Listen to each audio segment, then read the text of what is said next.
Assalamualaikum warahmatullahi wabarakatuh. Sekarang kita akan belajar menulis huruf hijaiyah.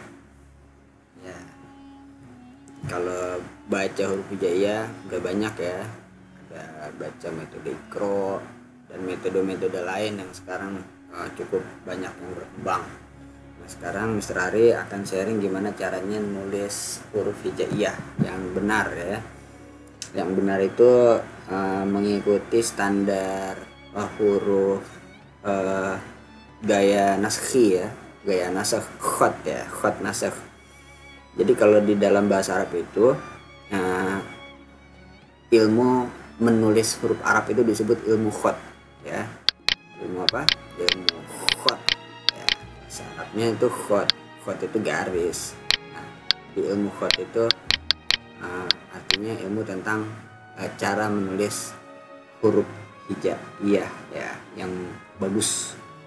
Kalau di Indonesia itu lebih pasnya mungkin apa ya, kaligrafi kali ya, kaligrafi Arab, kaligrafi Arab, kaligrafi Arab ya. Makanya ada buku khot karangan Hashim Muhammad Al-Baghdadi, judulnya Al-Khattul Arabi. Al-Khattul Arabi ya, khot Arab atau kaligrafi Arab. Oke, langsung aja ya. Gimana caranya menulis kaligrafi Arab atau khot Arab? Kita akan mulai dari huruf alif ya. Gimana cara menulis huruf alif yang benar? Huruf Arab itu sebetulnya kalau ini kita narik garis ya di sini. Enggak, ini ceritanya garis dasar. Nah, huruf garis dasar, terus ini garis dasar, kemudian mentoknya di sini nih ceritanya nih. Kayak handwriting aja di bahasa Indonesia, ada garisnya. Ini bagian bawahnya sedikit lebih kecil. Kalau mau sama juga nggak apa-apa sih, gak suka ya. Ini cuma buat patokan sedikit aja, tapi nulisnya nggak terlalu matok ke garis nih, beda. Kalau handwriting kita agak pas ke garis. Contoh nih ya, kita ngasih contoh. Kalau handwriting bahasa Indonesia misalnya huruf misalnya ini huruf besar nih, A, contoh ya, A, Ri misalnya. Ini kan kita ngajarin ke anak-anak, murid, pas betul nggak? Pas di garis. Jadi ini garis tuh betul-betul pas, atas pas, bawah pas gitu. Tapi enggak begitu kalau huruf hijaiyah ya. Kalau huruf hijaiyah enggak begitu. Ini garisnya coba Mr. Ari bikin gedein dikit ya, bagian bawahnya samain gitu sama yang atas. Huruf hijaiyah tuh nggak mesti pas banget. Katanya sih pas, tapi enggak mesti pas. Kayak gini ya, contoh ya. Misalnya kita mau bikin huruf alif. Huruf alif itu kita tarik dari atas, oke? Dari atas sampai ke bawah, nggak terlalu miring, nggak terlalu lurus ya, jadi agak miring sedikit. Agak miring sedikit. Alif itu jadi dari atas turun ke bawah. Nih nulisnya pakai pen apa sih namanya, pen tablet. Nah, jadi nggak terlalu kayak nulis di pena biasa. Boleh ya, kita hapus dulu. Nah, ini dia, hapus. Nah, ini dia. Oke, ini ya. Nah, lihat nih. Huruf alif. Dari ujung atas sampai ujung bawah silahkan dipentokin, nggak apa-apa nih kalau alif ya. Nih begini. Kalau kaligrafinya sih sebetulnya dia tebal. Ini begini ya, sini. Ini agak sini. Ini kalau kaligrafinya. Tarik sini. Nah, kurang lebih gini ya. Sari nulisnya kalau pakai kan masih nggak sama ya, kayak kolam atau handamnya ya, kayak alif gini ya. Di alif itu kita pentokin. Ini sebetulnya nggak lurus nih, alif itu nggak lurus, jadi kelihatannya tuh lurus, tapi kalau kita belajar khot itu sebetulnya dia nggak lurus. Kita diberitahu bahwa dia nggak lurus. Kalau kita tarik garis nih dari atas ke bawah ya, set, nah lihat nih, bagian alif paling atas nih, ini mentok di garis, tapi di bagian bawahnya ini ada ruang di sini. Nah, ada ruang sedikit ya, jadi ini agak menyimpang kemudian kembali ya, kayak orang taubat aja ya, orang yang maksiat terus dia taubat. Jadi alif itu kata orang lurus, tapi sebetulnya nggak lurus ya. Alif itu awalnya lurus ya, kemudian dia menyimpang ya, kemudian dia kembali ya, gitu ya, kayak terus menyimpang kembali. Ini nggak terlalu kelihatan ya, dia mulai menyimpang itu pelan-pelan, persis kayak manusia ya dalam hidup. Dia tanpa sadar berbuat salah dan lama-lama keterusan, tapi karena dia belajar ilmu agama, oh iya aku salah, akhirnya dia kembali ya. Ini alif ya. Kalau dilihat sih nggak bagus. Nah, penulisnya pakai pen tablet nih, jadi agak sulit ya, tapi nggak apa-apa. Nanti kalau udah nggak ada corona, Miss Rari ajarin offline ya. Oke, lanjut. Ini huruf alif. Kemudian huruf ba, gimana bikin huruf ba? Kita kasih warna apa ya? Huruf ba itu awalnya harus dikasih ini dulu, kasih kepala. Nah, kepalanya lurus begini, set, agak miring dikit ya, agak miring dikit. Kalau misalnya bikin besarnya gini, kira-kira besar. Aslinya sih begini, kalau kaligrafinya gini. Ini mata penanya ke sini. Ini 1,5 titik nih. Sini. 1,5 titik. Nah, kemudian banyak itu turun ke sini. Kalau aslinya gitu. 4 titik di dalam sini. 1, 2, 3, 4. Ya, ini contoh aja nih. Ini kaligrafinya khotnya begini ya, Sari apal banget ini hobinya Miss Rari nih dari masih nyantri.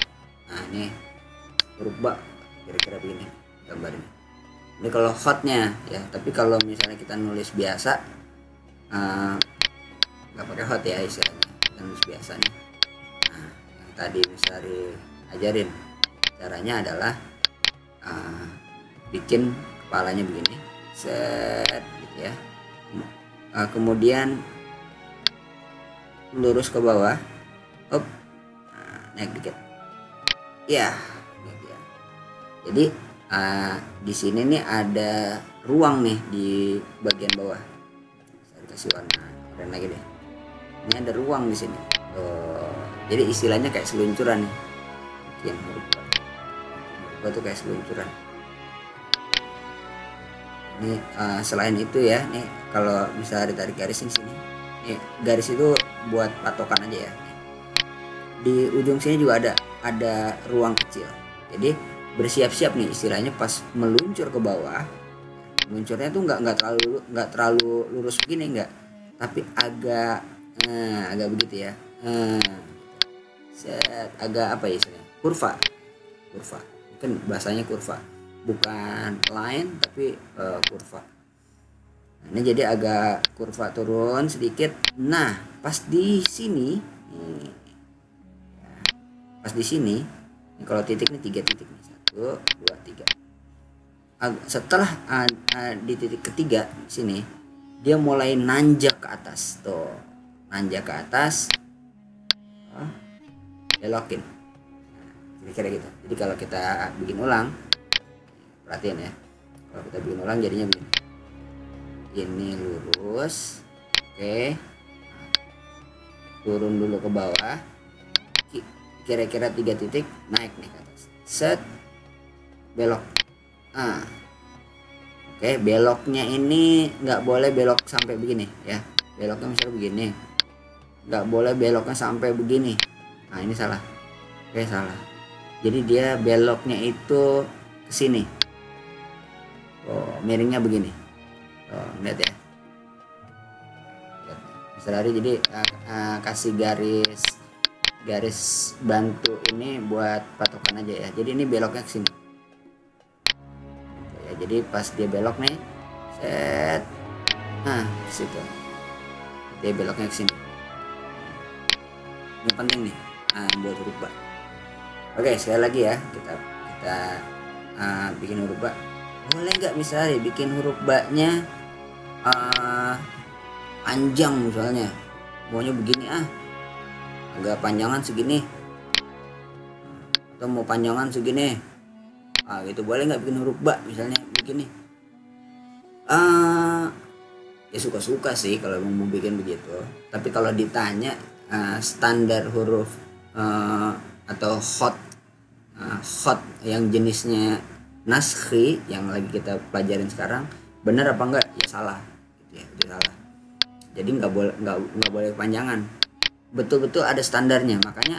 Makanya ada musabaqah khotil Quran ya, perlombaan menulis khot atau tulisan atau kaligrafi Al-Quran.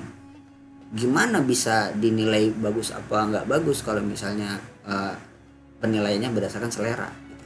Ini nggak bisa. Jadi betul-betul penilaian itu ada standarnya ya, standar itu yang bikin ketahuan mana tulisannya itu disebut bagus atau enggak kalau di dalam khot ya.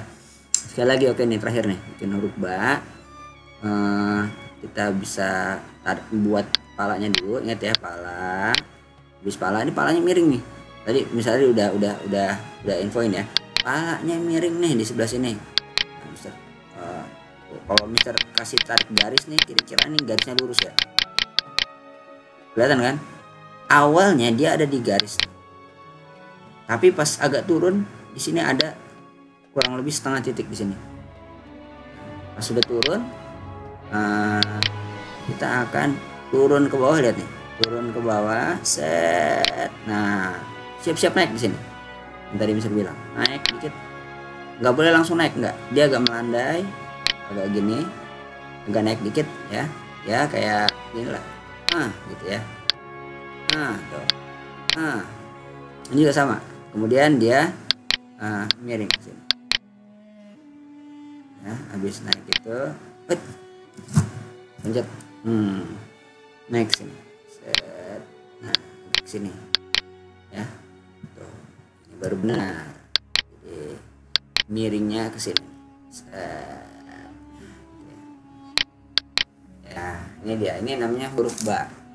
Huruf ba ini bisa juga buat huruf ta ya. Kalau titiknya 1 di bawah, kalau 2 ta di atas, kalau 3 di atas sa. Ya.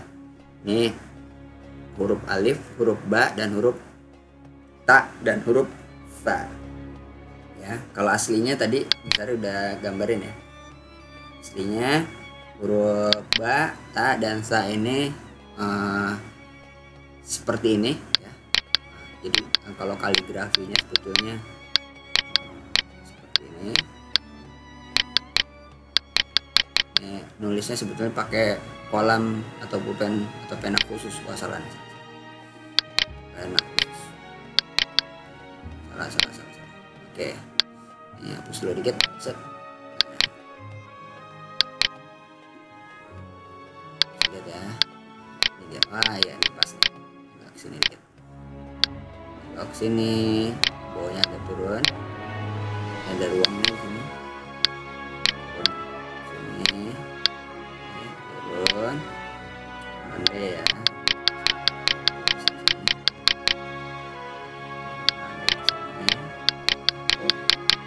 Kurang lebih 3 titik.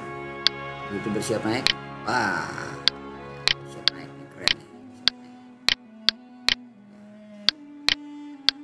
sini, naiknya ke sini nih. Tadi udah share. Nah, sini. Tipis di sini. Tuh, kurang lebih gini ya. Ini nggak pakai apa istilahnya.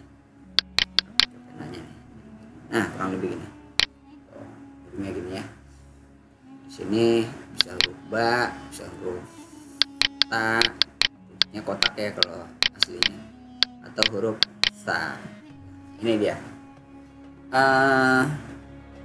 Alif ba ta sa ya.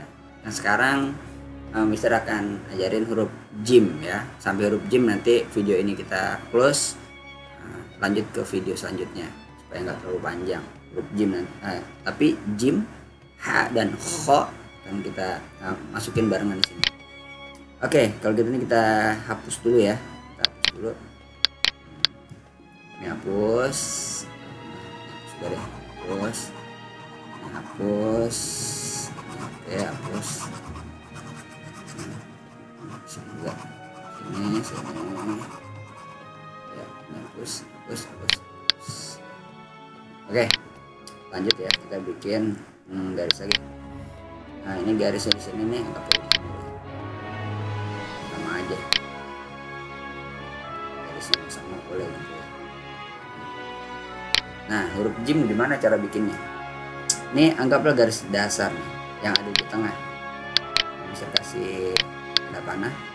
Ini garis dasar ya. Jadi kalau buku kan ada garis dasarnya. Huruf Arab juga sama, ada garis dasarnya. Nah, terus jim. Huruf jim itu aslinya kalau khotnya itu kita buat satu garis dulu di sini, satu garis. Kemudian dari garis itu kita agak naik sedikit. Naiknya tuh naik turun lagi, ya. Seperti kehidupan ya, ada naik, ada turun. Kadang-kadang roda itu di atas, kadang-kadang dia di bawah.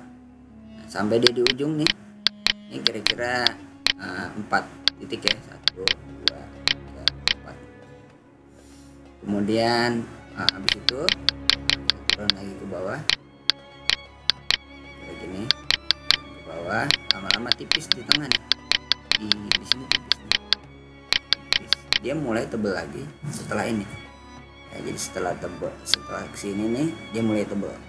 Nah, kemudian di sini lurus, nggak belok ya. Yang bikin kelihatan belok itu sebetulnya adalah bagian bawahnya nih, tebelnya dia lama-lama mengangkat, dia mengangkat set ke atas. Jadi ini yang bikin ini sebetulnya lurus nih, ini lurus tuh, sini lurus, cuman bawahnya miring. Efek miring itu jadi kayaknya dia ngangkat. Jadi ini lurus bawahnya, ingat ya. Di sini nih kepala ujung awalnya nih sama, sama, sudah sama. Nah, kalau ini kita lihat tarik, kita warnanya beda deh. Kalau yang ini nih bagian sini kita tarik lurus, set mentok sini. Di sini ada kelebihan 1 titik nih. Oh, jadi rumusnya gitu ya. Ini kakinya itu lebih 1 titik di sini. Jadi kepalanya 4 titik, tapi kalau dalamnya ini bisa 5 titik.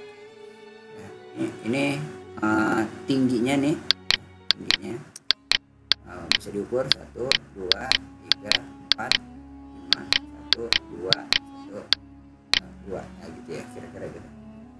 Nah, agak rumit ya. Tapi kalau misalnya kita bikin nggak pakai nggak pakai pena tebal, bisa kita bikin nggak pakai pena tebal, kita bikin kecil aja ya. Ini kan gede banget nih, kita bikin kecil di sini nih. Anggap nih tadi garis dasar. Kho juga sama. Pas kita bikin nulis itu usahain umpamanya mau langsung tarik ke sini boleh kan, turun. Yang penting prinsipnya sama. Pas kita turun ini lurus, lebih gitu ya. Terus ini pas kita nulis Arab itu, nah ini Pak lebih panjang daripada kepalanya ya. Terus ini bagian awalnya dia sejajar kayak gitu ya. Jadi pas nulis huruf misalnya kayak kita nulis petani fallahun misalnya, contoh ya, fallahun, ini huruf fa naik ke atas. Kalau lam alif itu nggak tinggi, nggak sampai mentok, nggak, kayak setengah aja lam alif ya, dan turun garis sedikit. Dari belum waktunya ngajarin lam alif nih, cuma ngambil huruf H-nya aja ya. Petani bahasa Arabnya fa, falla, falla. Nah, di sini H-nya nih, lihat nih. Ini di sini. Kalau Mister Ari sih senangnya nih, beda-beda orang. Tetap pakai kepala ininya tuh, karena aslinya kan khotnya itu ada kepalanya. Ada kepala kecil, lurus. Ya, ingat nih.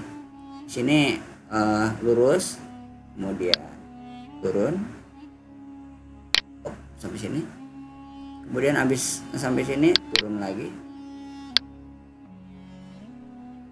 ya, gitu. Wallahun ya, ini ya, nih aslinya begini. Ini kalau apa namanya, kalau yang belajar khot ngelihat tulisan dengan kaidah yang betul itu akan langsung, wah ini tulisan cantik banget, langsung gitu. Kenapa? Karena dia merasa ini geometrinya udah pas gitu. Ini setengah titik di sini, ini setengah titik ke bawah, ini ada 2 titik di atas misalnya.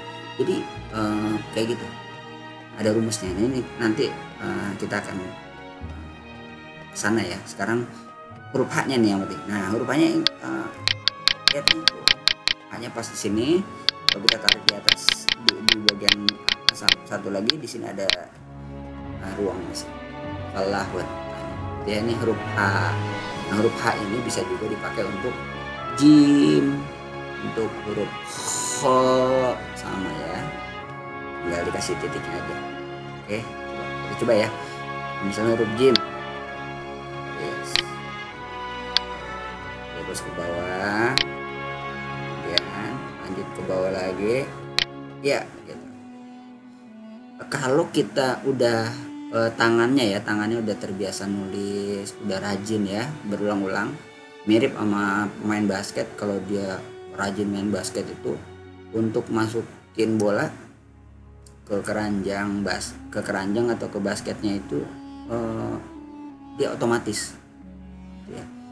Khot juga sama, kita tarik garis, misalnya ini di sampingnya bikin lagi nih, kan ini tadi kita bikin huruf H, kita bikin lagi sampingnya, bikin lagi ya. Coba lihat bentuk yang ini ya sama yang ini relatif sama. Kenapa relatif sama? Karena kita pakai rumus gitu ya, pakai rumus, ini sama, jadi sama gitu. Walaupun kalau diukur pakai penggaris pasti beda, tapi gitu. Khot itu makanya khot itu sebetulnya geometri. Jadi tulisan Arab itu sangat matematik. Dia punya rumus yang harus diikutin. Nah, sehingga tulisan itu huruf H di sini dengan huruf H di sana akan sama bentuknya. Nah, itu ya kelebihan khot atau kaligrafi Arab. Oke, jumpa lagi dengan Mister Ari di video selanjutnya. Huruf dal, zal, ro, zai ya, sampai situ. Dal, zal, ro, dan zai. Sekarang cukup sekian sampai di sini. Terima kasih. Wassalamualaikum warahmatullahi wabarakatuh.